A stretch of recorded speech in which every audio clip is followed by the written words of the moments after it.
Assalamualaikum warahmatullahi wabarakatuh. Madayaw, umayong hapon kaninyong tanan. Magandang hapon sa inyong lahat. Basta Pilipina, guwapa nila. Sabi ko, basta Pilipina, maganda talaga yan. Bakit? Nakailang Miss Universe tayo? 4, diba? Ang dami nating Miss Universe na winners. Ibig sabihin, kilala tayo sa buong mundo bilang magaganda ang... magaganda ang babae. Ang mga lalaki kaya?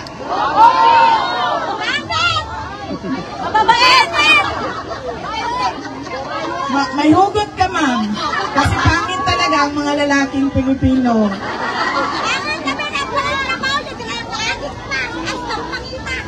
Ano ang mga gwapo, ma'am? Kung hindi gwapo ang Pilipino, gwapo ang?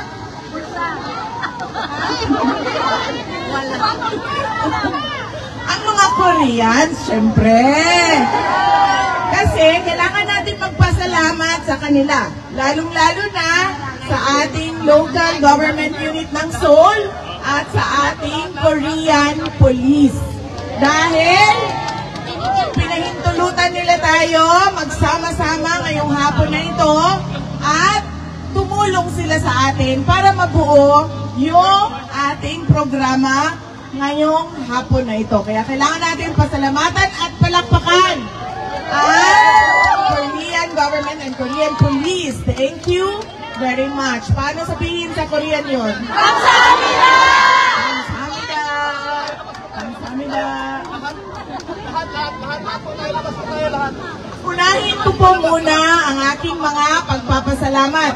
Dahil mamaya, baka sa sobrang excitement natin ay makalimutan ko magpasalamat. Una, ang aking pasalamat sa ating mga organizers, local organizers sa Filipino community dito sa Korea. Pakitaas ng kamay ng mga organizers, volunteers at tumulong.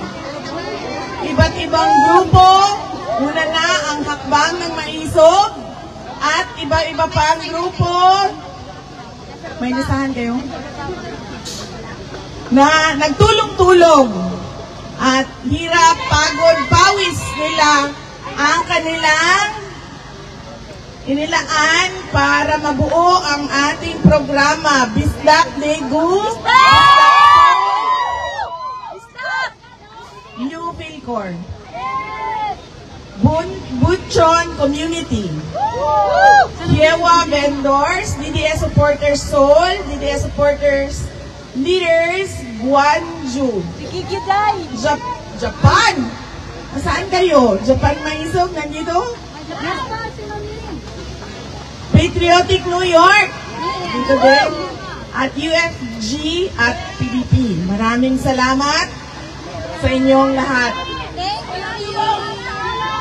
Ang susunod na pagpapasalamat ko ay mula sa akin para sa inyong lahat.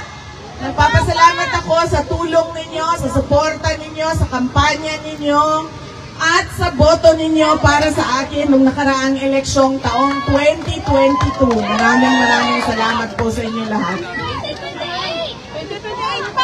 Ma'am, pag-usapan natin yan. Ang susunod na pagpapasalamat ay mula po kay dating Pangulong Rodrigo Duterte. Nagpapasalamat siya sa pagpapakita ninyo ng suporta sa kanya at sa inyong pagdarasal para sa kanyang kalayaan. Maraming salamat. At ang susunod na pagpapasalamat ay mula po sa aming pamilya. Napakalaki ng utang na loob namin sa inyong lahat, mga kababayan.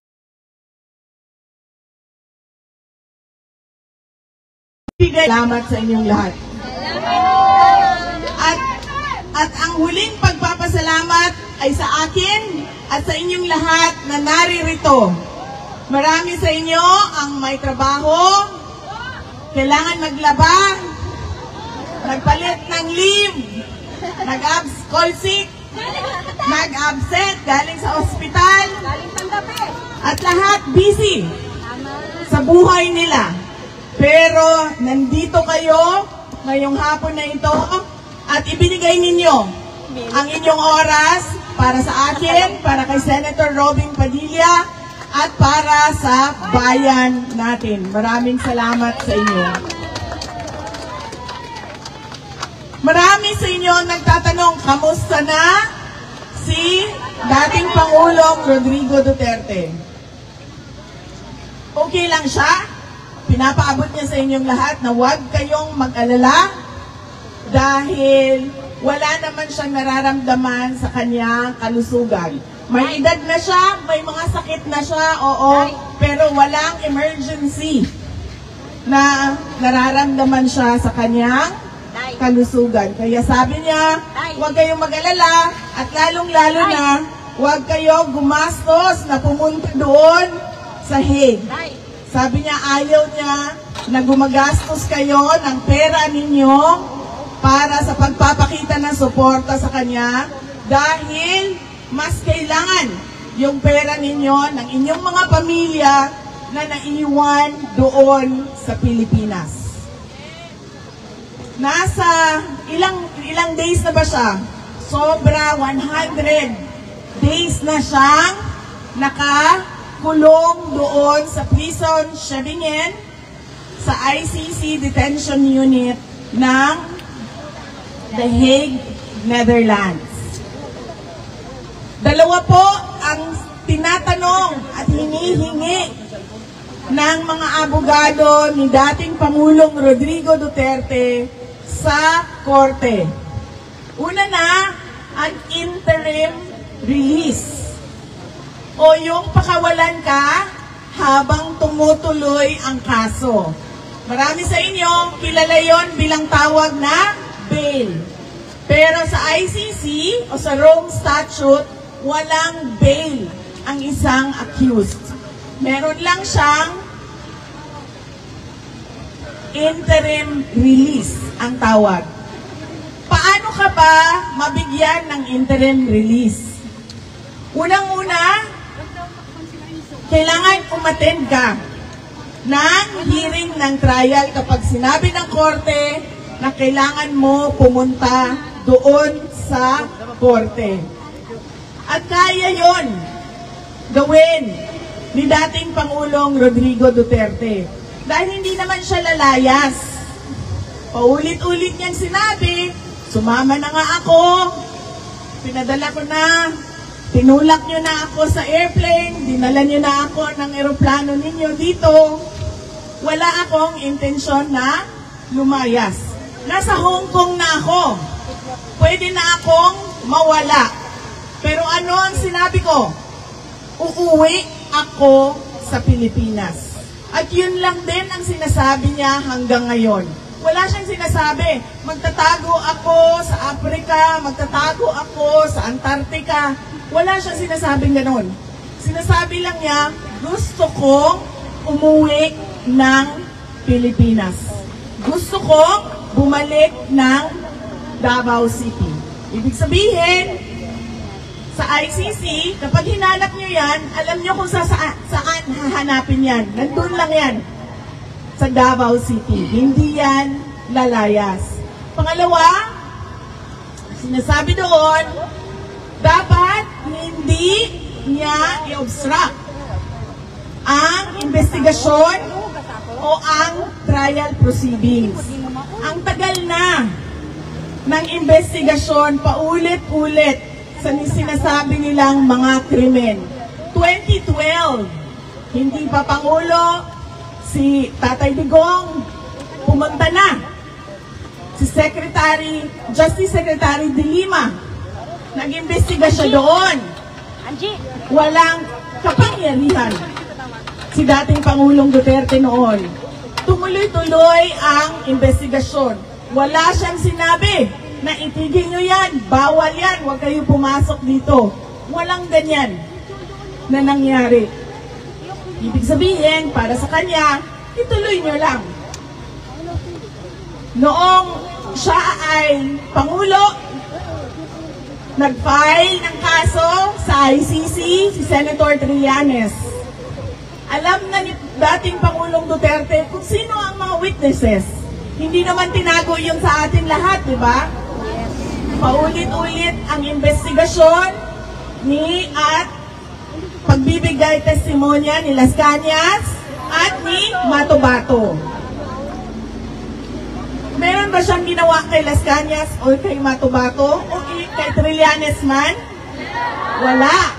Buhay na buhay ang buhok. Patay na pala ang buhok ni Trillanes. Buhay na buhay si Trillanes, pero ang kanyang buhok, hindi ko lang sigurado. Walang nangyari kay Matobato, walang nangyari kay Las Cañas. Alam ni dating Pangulong Duterte kung nasaan sila. Nakialam ba siya sa investigasyon? Nakialam ba siya sa mga witnesses? Wala. Noong siya ay nawala na sa katungkulan, bumaba na, tapos na ang termino, nagkaroon ng investigasyon. Pumasok ang mga investigators ng ICC paulit-ulit sa Pilipinas. Alam ko, at sinasabi namin sa kanya, alam namin, dahil nakikita namin ang records, anong sinabi niya? Pabayaan nyo sila mag-imbestiga. Noong nagkaroon ng Quadcom hearing ang bahay ng mga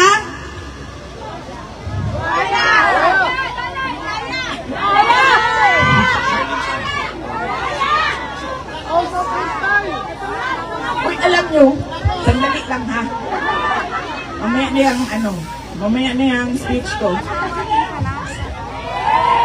So kahapon, meron dumaan ako sa department store. Kasi bumili kami ng pang loot bag doon sa mga sinuportahan namin na basketball team ng mga bata. Dumaan ako sa yung department store, yung sa mga sapatos ba? Sapatos section. Tapos paglingon ko, meron ako nakitang sapatos. Meron siyang butoy-butoy ba? Ay, butoy-butoy, anak siya. Maganda siya. Panlalaki siya, panlalaki. Pero mapapalingon ka kasi kakaiba siya eh. Meron siyang ganyan-ganyan.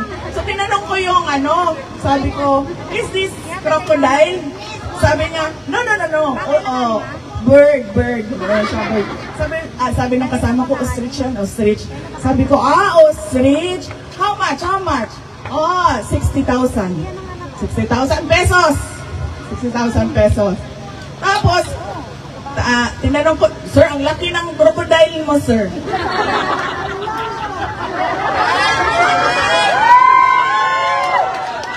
Tapos, tinanong, meron pong representative ang House of Representatives dito. Sir, pakita mo sa kanila ang yan, buhaya. Ayan, t-shirt, buhaya. So sabi nung sales assistant, sabi niya, here, crocodile. Yun niya sa akin, maganda talaga yung sapatos na crocodile. Tapos tinanong ko siya, sabi ko, how much? Sabi niya, ganito, in one. Tapos kinompute namin, 80,000 pesos ang sapatos na crocodile. Nakalimutan ko lang ngayon kung anong brand yun na daanan namin. 80,000 pesos. Ibig sabihin, kapag binalatan natin ang ating mga congressman at ginawa natin sapatos yung kanilang mga muka, kikita tayo ng 80,000 isang pares ng sapatos.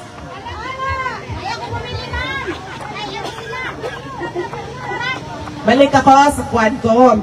Nag-imbestiga sila. Sinabi nila doon sa isang nakaupo na witness nila, si Rohina Garma.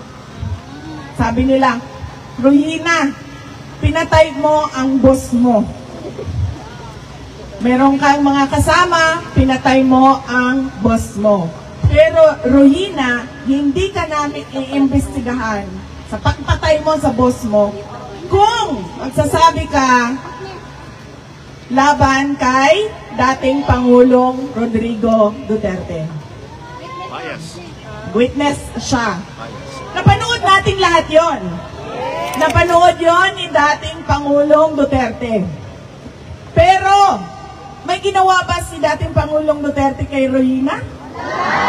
May ginawa ba tayo kay Rohina maliban sa sinasabi natin online, sa social media natin? Wala. So, ibig sabihin, ibigay na nila yung interim release. Ang tagal na ng mga witnesses na nandyan. Walang nangyari sa kanila.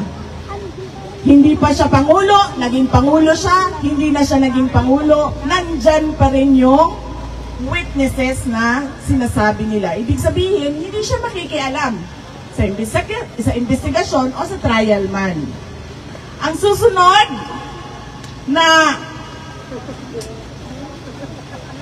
pwedeng magpa-interim release o hindi pwedeng magpa-interim release kapag nagdududa ang korte na gagawa ka ng krimen. Wala ngang krimen eh. So ano pang mga susunod na krimen ang gagawin mo? Merong mga police operations kontra illegal na droga. Yung Pabarang! Ma'am! Naalala mo, sabi dito sa harap, kulamin na lang daw lahat yan. 15,000 na! 15,000 kulang! 2,000 won kulang? 1,000 pesos! 2,000 won? Libre na!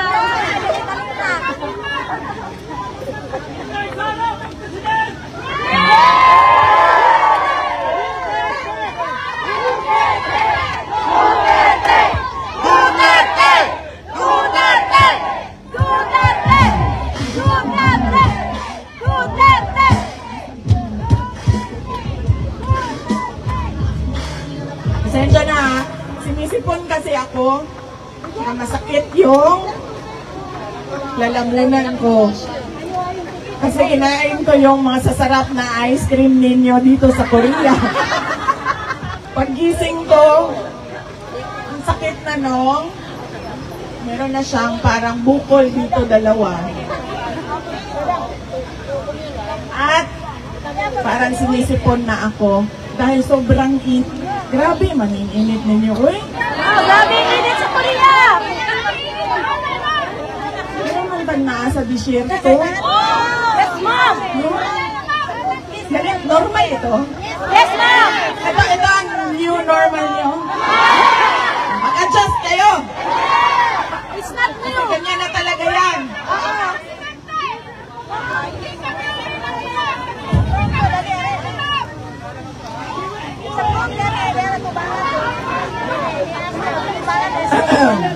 Saan ako? Sa interim release. Kaya, ibigay. Hinihingi natin na ibigay niya na yan. Hindi naman yan tatakbo. 80 years old, may mga sakit. Ang gusto lang niya, umuwi ng Davao City. Lahat ng witnesses niyo buhay na buhay, simula noon hanggang ngayon. Si Trillanes, aabot na yan ng senior citizen. Diba? Walang nangyari sa kanya. Kahit yung kulam mo, ma'am, hindi effective.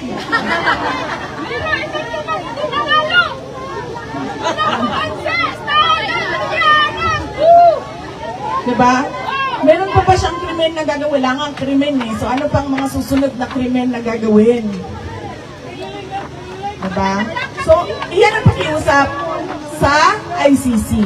Ibigay na ang interim release. Ang susunod, yung jurisdiction na naririnig ninyo lagi.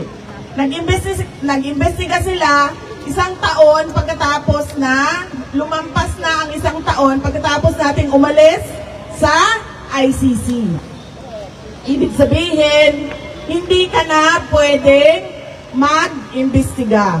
Kasi meron lang period na pwede ka mag-imbestiga. Labas nun, hindi na pwede. Kasi ang lalabas niyan, kung walang period, ay pwedeng buong buhay mo, 100 years na ang dumaan, ay mag-iimbestiga pa rin sila. Hindi pwede yun. Kaya ang hinihingi ng mga abogado, i-dismiss ang kaso kasi wala ngang jurisdiction.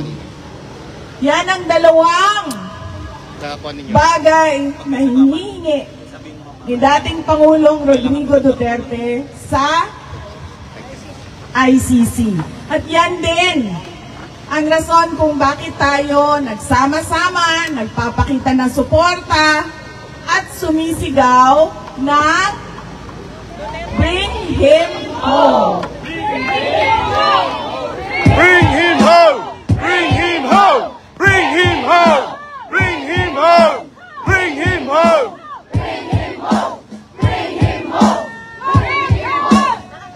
Meron tayong Free Duterte Now rally. I-release na ninyo yan. Hindi yan tatakbo.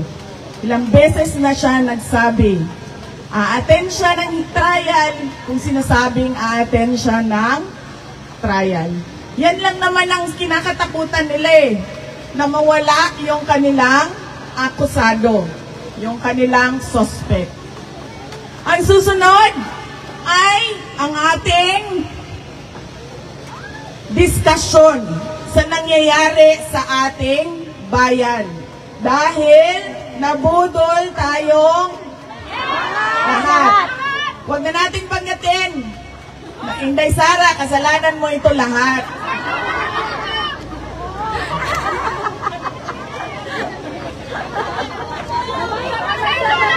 Kasi nga, sinasabi ko sa inyo,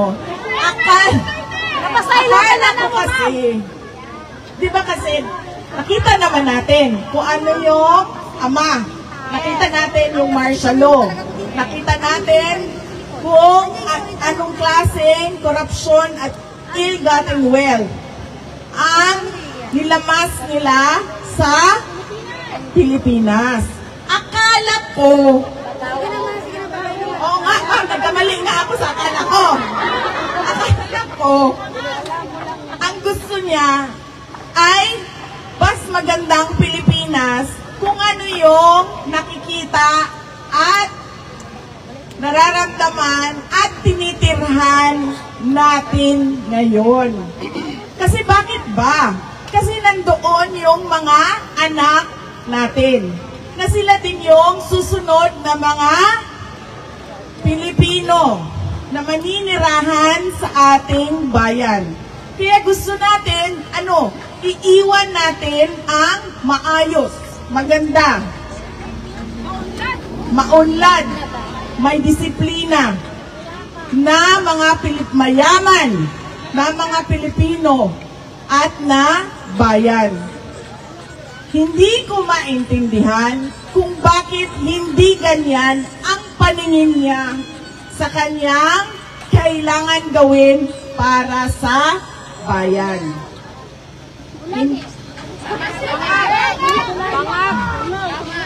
Hindi ko alam bakit lahat tayo pare-pareho ng pangarap para sa ating bayan.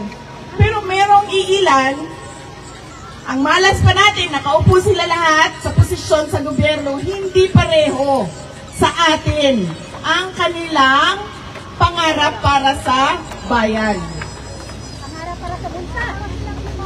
Kaya, bukas ay State of the Nation Address.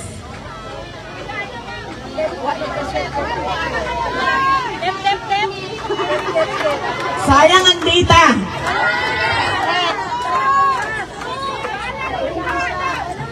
Kaya nga, ma'am, ako din ayaw ko na rin manood. Kasi alam nyo, sa totoo lang sa totoo lang talaga, natitrigger ako sa pag nakikinig ako sa kanya.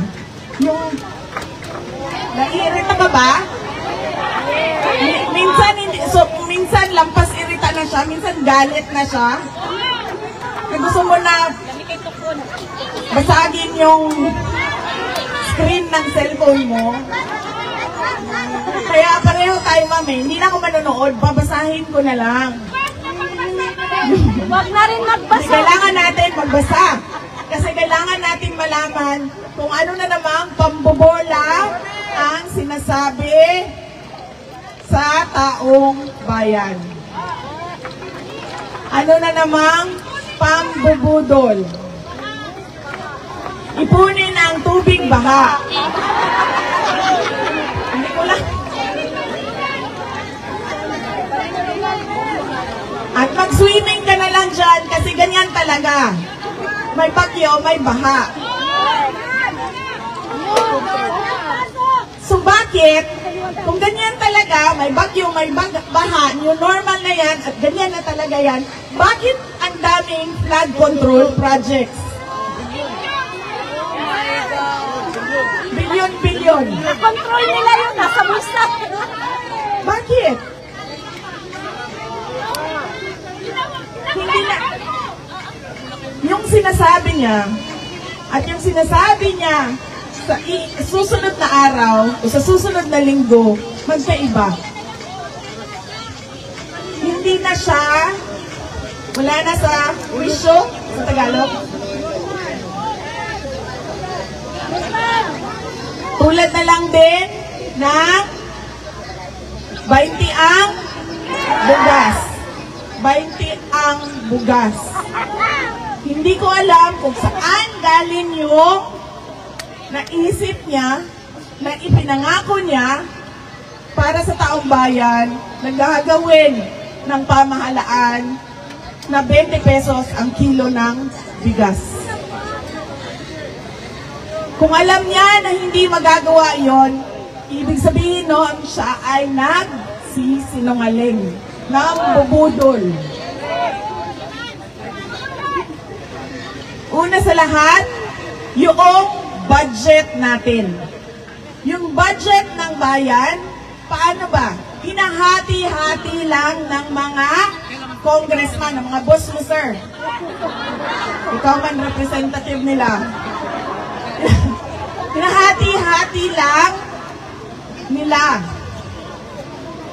Karamihan ng pera pumupunta sa bulsa, yes, at sa mga walang kwentang programa.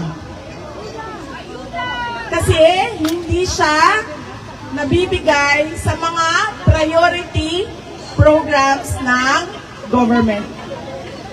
Paano ko nasabi yun? Galing ako ng Department of Education.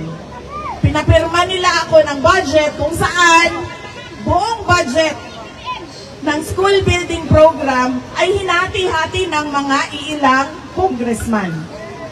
At sinabi nila sa akin, ganyan talaga ang paggawa ng budget. Na napaisip ako. Napaisip talaga ako. Ako ba ang mali? O nakasanayan na lang nila na ganyan ang kalakaran?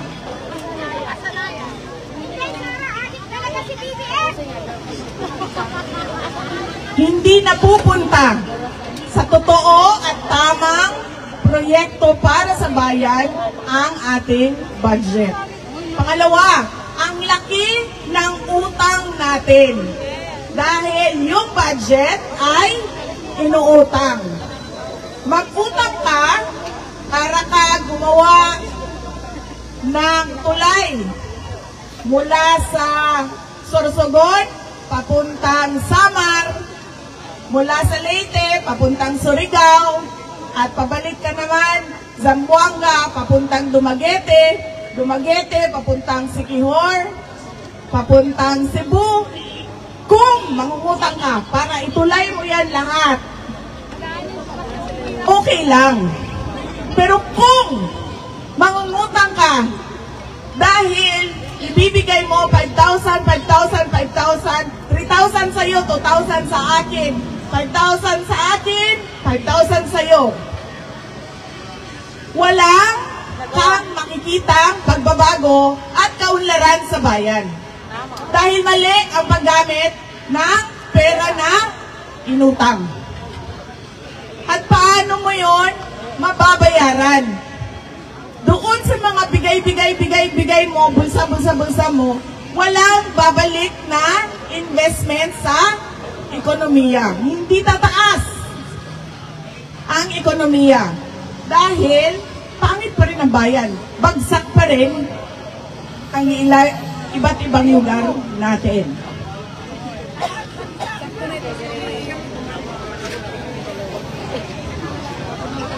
Susunod.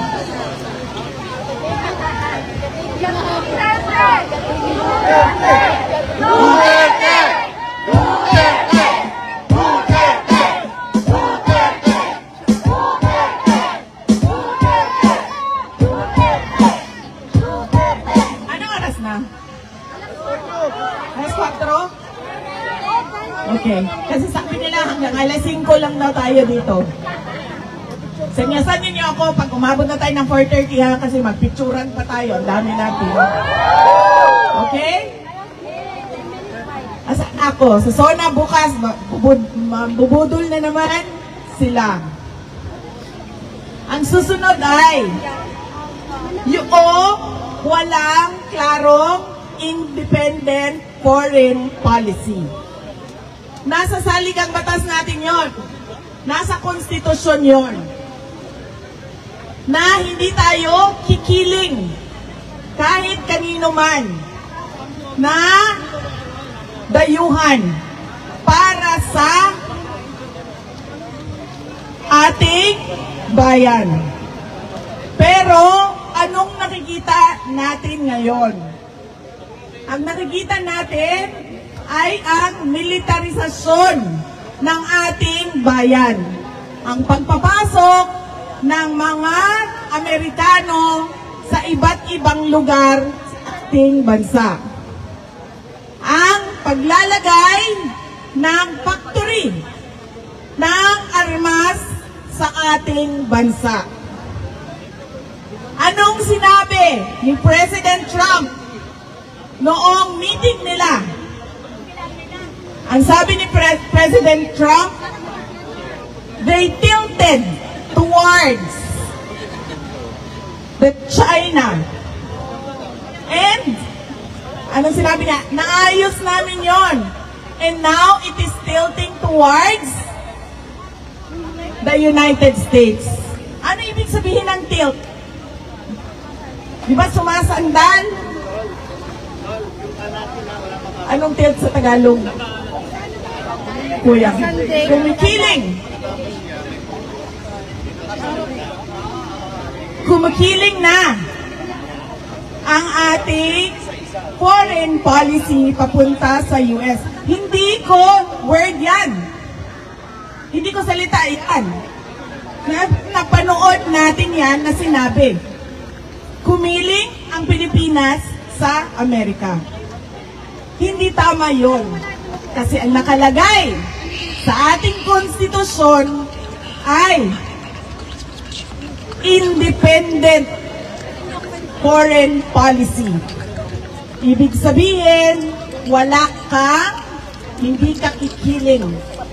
Tatayo ka sa sarili mong paa. At ano ang ginagawa nila sa West Philippine Sea? Nakikipaggirian sila sa China. Meron tayong arbitral award. Sinasabi sa atin ang West Philippine Sea. Ang dapat natin gawin, dalhin yan doon sa Beijing. Pag-usapan natin ito. Amin ang West Philippine Sea. May arbitral award. Hindi yung makikipaggirian ka doon sa dagat. At anong sabi niya ngayon? Sa girian ng teritoryo ng Cambodia at Thailand. Ang sabi niya, tutulong ang Pilipinas para magkaroon ng kapayapaan doon. Pero anong ginagawa niya sa bayan natin? Tinutulungan niya ang interes ng dayuhan, interes ng ibang bayan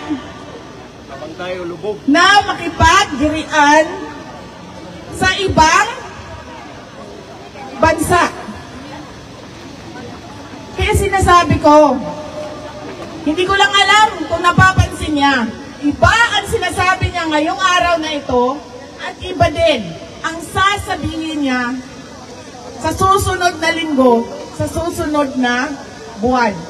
Habang lumalala ang kalagayan ng ating bansa. Lagi akong tinatanong, ano bang magagawa natin, Inday Sara? Ang magagawa natin ay magkaisa tayo.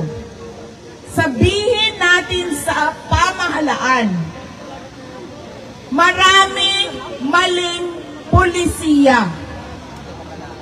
Dapat ninyo itama. Unang-una na, hindi ninyo kami pwedeng sabihan na magtiis na lang kami at new normal na yan. Hindi ninyo kami pwedeng sabihan na wala na tayong magagawa. Dahil, bakit? Ganito ang bansa ng Korea. Hindi perfect, pero madaming maayos. Marami pang ayuda. Bakit? Marami pang ayuda dito. Alam nyo, pumunta ako, diba? Nakisama ako sa Filipino community sa The Hague. Pumunta yung mga tiga-Europe. Pumunta kami sa Australia.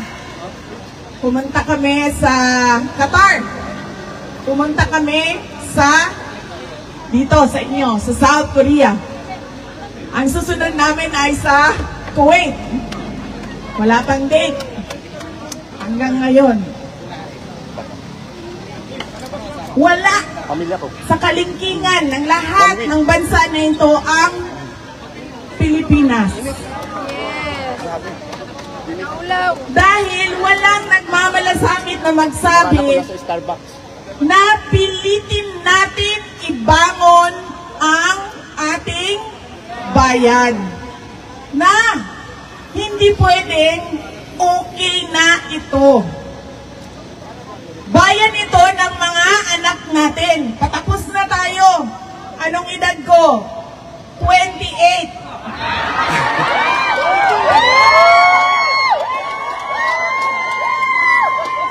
Uy, sandali. Kahapon, nagsakay kami ng international taxi. So, yung Koreano na driver, marunong siya mag-English. Pero hindi kami nagsabi kung sino kami. Hindi kami nagsabi sa kanya. Basta nagpa-drive lang kami sa mga kailangan namin gawin. Overheat. Sabi nung taxi driver, Kailangan pa rin dapat ka ng payong. may asawa na ba daw ako? Ang init. Ayaw nang magtanong. Nagtigil ako. Sabi niya, may asawa na ba daw ako? Ayaw nang magano. Ayaw lang. Tapos sabi ko sa kanya, wala, wait, 28 years old lang ako.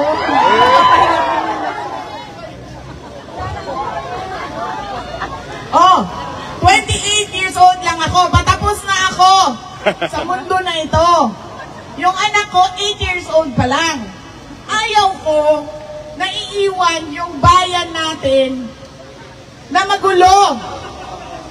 Na ang mga bata hindi nakapagtapos ng pag-aaral. Na ang mga tao ay walang oportunidad sa trabaho. Gusto natin ang bayan na hindi tayo kailangan umalis dahil sa pangangailangan. Aalis lang tayo dahil kagustuhan nating umalis.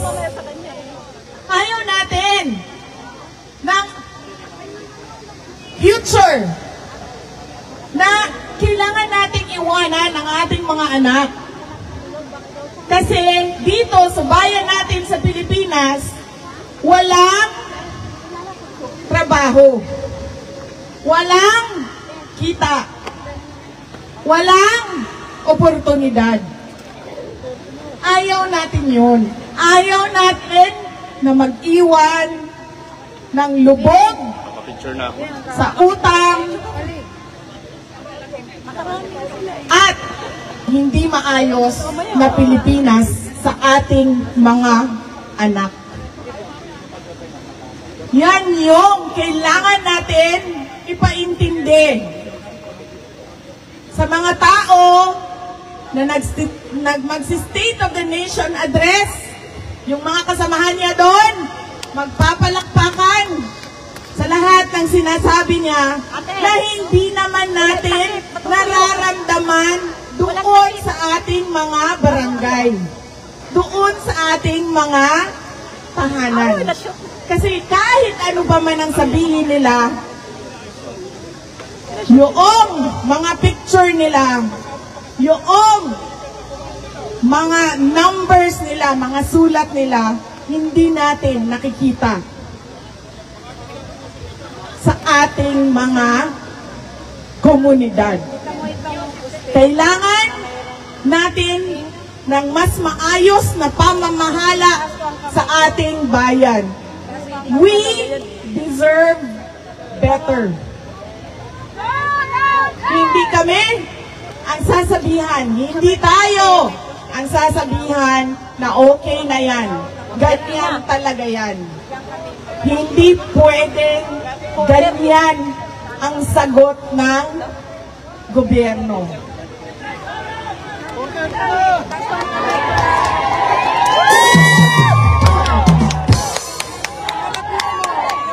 Duterte! Duterte! Duterte! Duterte! Duterte! Alam nyo, kahit saan ako pumunta, yan ang sinasabi ng taong bayan sa akin. Pero paalala ko lang sa inyo, hindi ito trabaho lang ng isang tao, ha? Trabaho ito ng lahat ng Pilipino. Lahat kayo dapat may pakialam sa kung anong nangyayari sa ating bayan. Dahil lahat kayo may anak. Kayo lang. Dalaga pa ako. Dito sa Korea. 28 years old lang ako. Dahil lahat tayo may anak. At lahat sila nandoon sa Pilipinas. Ayaw natin na ang ating mga anak ay tulad ng pinagdadaanan natin, nabubwisit sa araw-araw na pangit na kalagayan ng ating bansa. Ang gusto natin, hindi nila pinoproblema ang sweldo, ang pagkain, ang kung ano pa yung kailangan na pambayad ng upa, pambayad ng kuryente, pambayad ng tubig, pambayad ng lahat. Ayaw natin na ganun ang kanilang kinabukasan. Ang gusto natin na kinabukasan para sa ating mga anak ay may bonus, ang laki ng bonus ko sa sweldo ko, saan kaya kami mamamasyal. Ganon ang gusto natin na kinabukasan ng ating mga anak. Yung mga pangarap natin para sa sarili natin na hindi natin magawa dahil kailangan natin maghanap buhay. At kailangan natin kumayod. 5 ang trabaho. Sa may speaker. 6 ang trabaho. Ikaw yung Totoo yan. pinasa. Mahal talaga. Mag-asawa, sir. Yan din ang sabi ng asawa ko sa akin. Sa may mga bike. Kaya minsan hindi ako nagsasabi ng totoong gastos, sir, sa kanya. Bahay-bahay ko po. Mahal daw ang, mahal daw ang, 4:30 na daw. Okay. So, interim release, jurisdiction sa ICC. Sa bayan natin, huwag nating tigilan ang paghingi sa pamahalaan ng karapat-dapat para sa taong bayan at sa ating bansa. Mga kababayan, ang lahat ng ginagawa natin ay para sa Diyos sa bayan at sa bawat pamilyang Pilipino. Shukran.